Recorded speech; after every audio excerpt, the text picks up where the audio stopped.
Своеобразную манеру исполнения Алексея Исакова не спутать ни с чем. Его песни вызывают различные эмоции, заставляя слушателя переживать каждую ноту и слово. Алексей пишет песни на коми и русском языках, выступает во многих жанрах, но все же в своем творчестве отдает предпочтение редкой технике архаического пения.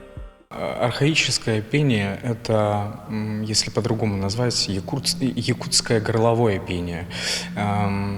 Также пели и наши бабушки, наши прабабушки. Это прежде всего пение не с опущенной гортанью, а пение еще к тому же за счет горла.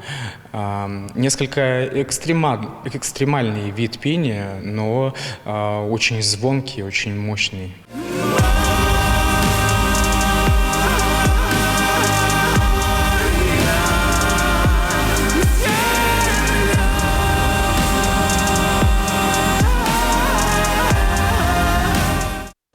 Мольба о победе не совсем обычная патриотическая песня. Последняя, как правило, больше напоминает военные марши. Здесь же Алексей исполняет ее в своем авторском стиле. Лирические куплеты переплетаются взрывным припевом. В строках говорится о любви к родной земле и, конечно, с призывом к победе. Призыв к победе, но к победе через любовь, через нежность. Ведь нежность это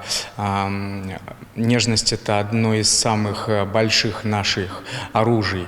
Не зря, например, Катюшу, которая стреляет, назвали именно Катюшей, нежное такое слово.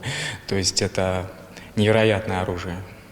Алексей надеется, что строгое жюри высоко оценит его произведение. Финал же конкурса «Новая песня» пройдет в ноябре этого года в Ярославле. Перед этим состоится несколько конкурсных этапов, в том числе слепое прослушивание. Как отмечают организаторы конкурса, проект дает возможность неизвестным авторам показать свой талант, а также сохраняет и приумножает культурное наследие России.